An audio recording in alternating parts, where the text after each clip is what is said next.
মোক আজি মিডিয়া বৰবাদ কৰি দিলে মোক আজি মিডিয়া বৰবাদ কৰি দিলে মোৰ জীৱনটো শেষ কৰি পেলালে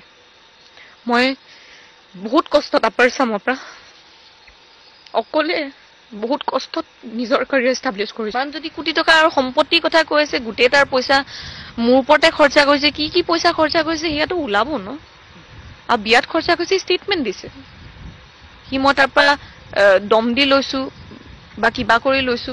এনেকুৱা নহয় সি এটা ট্ৰেডাৰ হয় এজন আজিৰ যুগৰ ট্ৰেডাৰ এজনে কোটি টকীয়া বাহন ল'ব পাৰিছে সি নিজৰ বায়েকৰ বিয়াত খৰচা কৰিছে আৰু যোনটো মই ৰখাব নোৱাৰিলো মই আমি দুজনে চেষ্টা কৰিছিলো যে নালাগে প্ৰয়োজন নাই কাৰণ আমি ৰিসেপশন নিজে দিছো কিন্তু তাৰ ইচ্ছা আছিল সি জোৰ কৰি কৰিছিল ধৰি আনিছে কৈ বিহাৰৰ পৰা ধৰি আনিছে বুলি কৈ দিব কাৰণে মই বাইটটা দিব লগা হল উপায় নাই ন আপোনালোকৰ মানে মিডিয়া চেনেলৰ কাৰণে ক'ব লগা হ'ল আকৌ ক'ব পৰা ধৰি আছো ক'ব পৰা ধৰি আনিছে ক'ত আছো কি কৰিছো কো ফৰচুনা কো জিটি কৈছে মানে যি মন যায় তাকে কৈছে কিমান সহ্য কৰিব কৰি আছো 7 দিন সহ্য কৰি আছো ভাবিলো সব ঠিক হৈ যাব